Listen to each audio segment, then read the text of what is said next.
नमस्कार आप सभी विद्यार्थियों का, सभी श्रोताओं का। जैसा कि हम पिछले अध्याय में जो भाग 1 था उसमें हम control of undesirable organism in fish pond की बात कर रहे थे, जिसमें हमने विभिन्न प्रकार की जो केमिकल्स कंट्रोल और बायोलॉजिकल कंट्रोल्स के बारे में हमने जिक्र किया था। वो हम विस्तार पूर्वक उस में बता रहे थे, और किस तरीके से एक मत्स्य तालाब में, एक पॉन्ड में या एक जलाशय में, एक फिश फार्म में किस तरीके से ये जो पादप हैं वो किस तरीके से उग जाते हैं और किस तरीके से नुकसान पहुंचा देते हैं, और किस तरीके से ऑक्सीजन का लेवल जो है उसको कंट्रोल नहीं कर पाते हैं। फिर मछलियों को ऑक्सीजन लेने में थोड़ा दिक्कतों का सामना करना पड़ता है। ये सारी चीज़ें हमने पिछले अध्याय में जिक्र की थी। उसी का एक दूसरा भाग है जिसमें हम हर्बिसाइड्स के नुकसान की बात करें, और बाकी जो अवांछनीय और जो मांसाहारी मछलियां हैं उनका हम कैसे नियंत्रण कर सकते हैं, हम उसके बारे में जिक्र करेंगे। तो जो अवांछनीय जीवों का जो नियंत्रण था वो हमने अभी पिछले भाग में पूरा किया। इसमें हम और थोड़ा सा जानकारी देंगे इसी से संबंधित, कैसे हर्बिसाइड्स का और कैसे जो अवांछनीय जो मछलियाँ होती हैं या फिर कैसे जो मांसाहारी मछलियाँ होती हैं हम उनका कैसे नियंत्रण कर सकते हैं, उनको हम कैसे कंट्रोल कर सकते हैं। जो हर्बिसाइड्स होते हैं उनके कुछ नुकसान की हम बात करते हैं, जिसमें एक टॉक्सिसिटी, एक विषाक्तता के रूप में जो कार्य करता है और मछलियों को मारता है, क्योंकि मोर्टेलिटी हो जाएगी और थोड़ा महंगा भी होता है। साथ ही साथ पानी का जो प्रतिबंधित उपयोग है वो भी हमें रखना है। उपचार इसमें आवश्यक होता है। स्वाद की इसमें समस्याएं आ जाएंगी, गंध की इसमें समस्याएं आ जाएंगी। ये सारी चीज़ें जो हैं, एक वो हर्बिसाइड्स के जो हम एक डिमेरिट्स की हम बात कर रहे हैं, तो डिमेरिट्स हर्बिसाइड्स के ये हैं। तो हर्बिसाइड्स जो है वो एक पौधे के जहर का उपयोग जो है वो आमतौर पर भूमि और पानी के पौधों के प्रबंधन के लिए किया जाता है। जो हर्बिसाइड्स का हम उपयोग करते हैं वो आम तौर पर जो है, जैसे जो भूमि है या फिर जो पानी है उसमें जो छोटे मोटे जो पौधे होते हैं उनका कैसे मैनेजमेंट किया जाता है उसके लिए। और हर्बिसाइड जो है उसका जो उपयोग है वो करना थोड़ा अपेक्षाकृत आसान ज़रूर है, क्योंकि कुछ स्थितियों में जो है वो नियंत्रण का एकमात्र व्यवहारिक तरीका ज़रूर हो सकता है। हालांकि जो जड़ी बूटियाँ होती हैं उनके साथ जो है खरपतवार के पानी का जो उपयोग है वो सावधानी के साथ किया जाना चाहिए। और हर्बिसाइड मछली और अन्य जलीय जीवन के लिए विषाक्त भी हो सकते हैं, तो उनके उपयोग के लिए जो उपचारित पानी को पीने और पशुओं के पानी पीने और तैरने में या मछली उत्पादन में, इन सभी जगहों पर ये हमें ध्यान में रखना है। इन चीज़ों को सावधानी के साथ इन सारे कामों को करना है। सिंचाई और जो अन्य उपयोगों तक सीमित किया जाना चाहिए जब तक कि जो शाकनाशी के सुरक्षित स्तर तक नहीं पहुंच पाता है। अधिकांशतः देखें तो हर्बिसाइड्स अल्पकालिक 10 या उससे कम है, तो हर्बिसाइड उपचार महंगा ज़रूर हो सकता है। तो ये हर्बिसाइड्स के कुछ डिमेरिट्स थे जो हमने आपको बताए। साथ ही जो अवांछनीय और जो मांसाहारी मछलियाँ होती हैं उनका हम कैसे नियंत्रण कर सकते हैं, उन पर हम कैसे कंट्रोल पा सकते हैं। कुछ ऐसे होते हैं जो कार्निवोरस स्पीसीज होती हैं, और उसमें जो है वो कौन कौन सी मछलियों की प्रजातियां होती हैं। और हमें तालाब में जब हम मछलियां डालते हैं, कहीं हमारी जो स्पेसीज हैं वो इस तरीके से तो नहीं हो रही है कि एक दूसरे को वो एक दूसरे का शिकार बना रही हैं या फिर एक दूसरे को आगे नहीं या ग्रोथ रोक दे रहे हैं। तो हमें इन चीज़ों का भी बहुत ध्यान रखना पड़ता है। जो अवांछनीय मछलियाँ होती हैं वो इस कैटेगरी में आ जाती हैं, जैसे कि जो प्रजातियाँ हैं या तो वो शिकार करती हैं या फिर खाने को छीनती हैं या फिर तेज़ी से जनसंख्या बढ़ाकर संसाधनों पर ज़्यादा दबाव डाल देती हैं, अपनी ग्रोथ ज़्यादा कर देते हैं, अपनी जनसंख्या को ज़्यादा बढ़ा देती हैं, और दूसरे का खाना छीनना या फिर एक प्रतिस्पर्धा करना या फिर दूसरे मछलियों का शिकार करना, दूसरे प्रजातियों का शिकार करना। तो वो कुछ ऐसी चीज़ें, ऐसी प्रजातियाँ होती हैं जो या तो खाना छीनने का या कंपटीशन का काम करेंगे। जो आप फीडिंग करा रहे हैं उसको नहीं खाने देंगे, अपना खा लेंगे, या क्योंकि उनकी जो पॉपुलेशन है वो अपनी संख्याओं को बढ़ा देते हैं, तो उससे जो है संसाधनों पर और ज़्यादा प्रेशर आ जाता है। तो जैसे चंदा है, गुजरी है, पोटा है, रीता की स्पेसीज है, ओतली है, ये कुछ स्पेसीज ऐसी होती हैं जो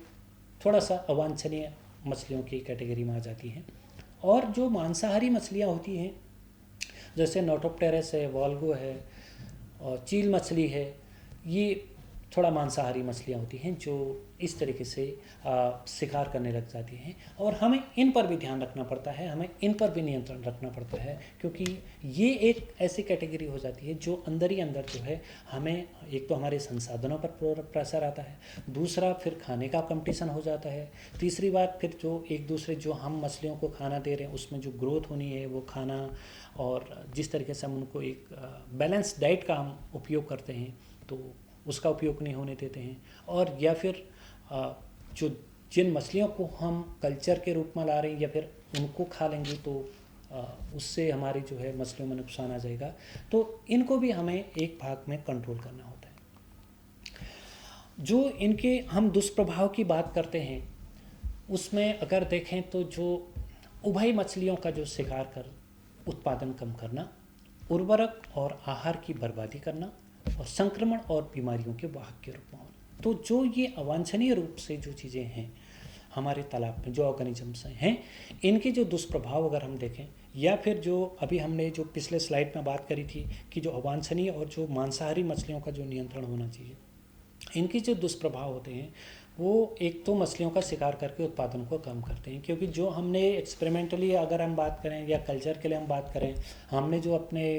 पॉन्ड पे या फिर हमने जो जलाशय में या अपने फिश फार्म में अगर हमने किसी मछलियों को कल्चर के रूप में रखा है तो ये उनको खा जाती हैं, जिससे क्या होगा कि जो उनका जो प्रोडक्शन है वो कम हो जाएगा, जो हमारा रेट ऑफ प्रोडक्शन है वो तो कम होगा ही होगा, साथ ही नंबर ऑफ जो फिशेज हैं वो भी कम हो जाएंगी।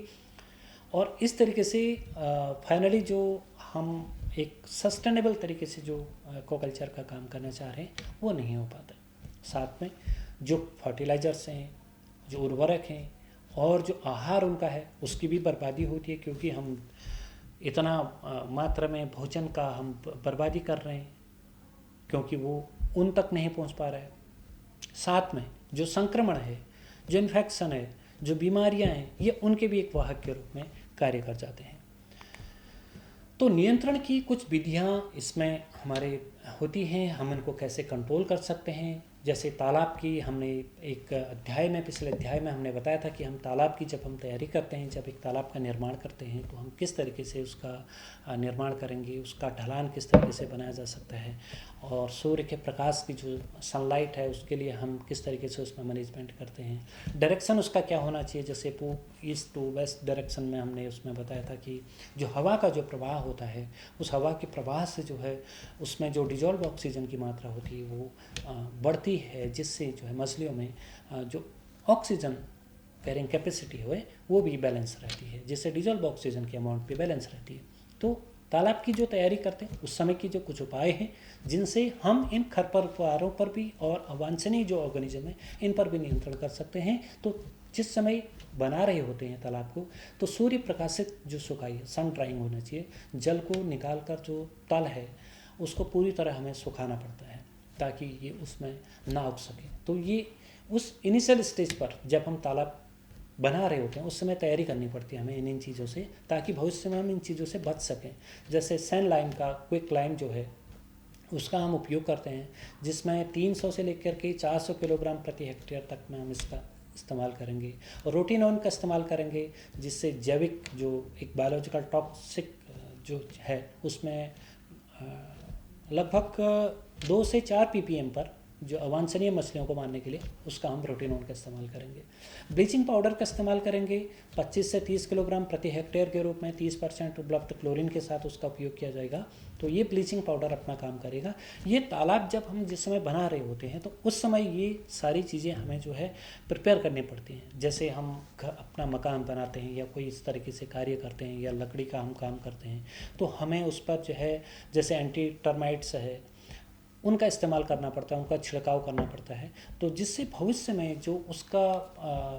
टर्माइट्स वगैरह की जो दीमक वगैरह जो लगता है उस स्थान पर उससे हम बच सकें। तो उसी तरीके से हमें यहाँ पर जो है तालाब की तैयारी करते समय भी, बनाते समय भी इन चीज़ों का इस्तेमाल करना पड़ेगा, ताकि भविष्य में जो है हम इस प्रकार की जो दुविधाएँ होती हैं, जो खरपतवार होते हैं, जो अनकंट्रोल जो ऑर्गेनिजम्स होते हैं, इनको हम कंट्रोल में ला सकें, इनकी संख्या कम हो सके, जिससे हम सस्टेनेबल तरीके से एक फिश का कल्चर कर सकते हैं। साथ ही कुछ जल में रहने वाली जो मांसाहारी मछलियाँ, जैसे कि हमने अभी बताया था, उनका हमें उपाय करना पड़ेगा, जैसे तालाब से पानी निकालना और मछलियों को पकड़ लेना, या जाल बिछाकर उन्हें निकालना, या बायो मैनिपुलेशन करना, शाकाहारी जो मछलियाँ हैं उनको अधिक संख्या में डालकर मांसाहारियों पर दबाव डालना। तो इस तरीके के कुछ ऐसे उपाय हैं जो हमें वहाँ पर करने पड़ेंगे। तो जल में जो रहने वाली जो मांसाहारी मछलियाँ हैं उनके लिए उपाय हैं, ये कुछ उपाय बहुत ज़रूरी रूप से हमें उनको करने पड़ेंगे। कुछ जैसे सीमा बाढ़ और या जल प्रबंधन की हम बात करें, जैसा हमने पिछले स्लाइड में भी जिक्र किया था, इनलेट और आउटलेट पर जो स्क्रीन हम लगाएंगे, और जो पास के जल स्रोतों से जो अवांछनीय प्रजातियों का जो प्रवेश है उसको हमें रोकना पड़ता है। कुछ समेकित उपाय होते हैं, और दीर्घकालीन नियंत्रण के लिए जो है हमें कुछ स्ट्रेटजीज इस तरीके से बनानी पड़ती हैं, जो रणनीतियाँ बनानी पड़ती हैं। जैसे एकीकृत तालाब प्रबंधन का कार्य हमें करना पड़ेगा, इंटीग्रेटेड पॉन्ड मैनेजमेंट जिसको हम कहते हैं। उसमें जल की गुणवत्ता, बाकी प्रबंधन, और जो उर्वरक है, जो फर्टिलिटी उसकी है, उसको एक बैलेंस से बनाए रखेंगे, उर्वरक का संतुलन बनाए रखने के लिए। और साथ ही जो पौधों के अत्यधिक बढ़ने से जो रोकने के लिए जो खाद डालने की उचित विधि है उसको भी हमें अपनाना पड़ता है। कुछ सामुदायिक जागरूकता और प्रशिक्षण, इस पर हमें ध्यान देना होगा, क्योंकि मछुआरों को अवांछनीय जीवों की पहचान करना ये बहुत आवश्यक है कि वो इसकी पहचान कर सकें, उन पर नियंत्रण कर सकें, और नियंत्रण कैसे किया जाता है वो उनको सिखाना पड़ेगा। साथ ही जो ग्राम स्तर पर जो तालाब हैं उनकी देखरेख और उनकी समितियों का गठन करना पड़ेगा, क्योंकि हम एक बड़े लेवल से अगर फिश फार्म कर रहे हैं, कॉमर्शियल फिश फार्मिंग चल रही है, तो ये सारी चीज़ें और इनकी जागरूकता, इनका प्रशिक्षण और इनका ज्ञान बहुत आवश्यक है। अनुसंधान और निगरानी के साथ साथ जो है तालाबों की जो निगरानी है वो समय समय पर की जानी चाहिए, और वो करनी ज़रूरी भी है, क्योंकि उसका मेजरमेंट ज़रूरी है। हमने जब फिजिकल पैरामीटर्स की बात करी थी, या फिर हमने फीडिंग की हमने बात करी थी, विभिन्न प्रकार के टेक्नोलॉजीज़ की भी हम बात कर रहे हैं, तो ये सारी चीज़ें जो मेजरमेंट है, वाटर एनालिसिस है, तो वो तालाबों की निगरानी है, जो डेली रूटीन्स में जो उसकी निगरानी है वो बहुत आवश्यक होती है। और जो मछली तालाब उत्पादन है उसकी निगरानी और उसका भी हमें एक रिकॉर्ड रखना पड़ता है, जिससे हम सही तरह से उसका हम कार्य कर सकते हैं। तो जितनी भी ये चीज़ें हैं, चाहे वो सामुदायिक जागरूकता और प्रशिक्षण से संबंधित हो, चाहे वो अनुसंधान और निगरानी से संबंधित हो, या फिर कुछ इस प्रकार की हमें स्ट्रेटजी अपनानी पड़ती है जो दीर्घकाल तक, यानी लंबे समय तक हम उन पर कंट्रोल कर सकते हैं, तो वो सारी चीज़ें भी हमें, जैसे हमने इंटीग्रेटेड पॉन्ड मैनेजमेंट की बात कर रहे थे, वो भी बहुत आवश्यक है। साथ ही वाटर का मैनेजमेंट है वो भी ज़रूरी है, और जो जल में रहने वाले जितने मांसाहारी मछलियाँ हैं उनका हम कैसे उपाय करेंगे, ये सारी चीज़ें जो है हमें ध्यान में रखनी पड़ेंगी। और जो इसका जो हमारा जो निष्कर्ष इस व्याख्यान का निकलता है, और जो संदेश इसमें हम अपने विद्यार्थियों को, अपने जो हमारे जो फार्मर्स हैं जो हमें सुन रहे हैं या जो देख रहे हैं, या जो विद्यार्थी इस कोर्स को कर रहे हैं, उनको भी हमें ये अंततः जो मछली उत्पादन है उसको सफल और एक सतत बनाने के लिए तालाबों में जो अवांछनीय जीव हैं उनका नियंत्रण बहुत अनिवार्य होता है, क्योंकि अगर हम सही तरीके से उनका नियंत्रण नहीं कर पाएंगे तो हम एक सस्टेनेबल जो एक्वाकल्चर का डेवलपमेंट है वो हम नहीं विकसित कर पाएंगे। साथ ही ये एक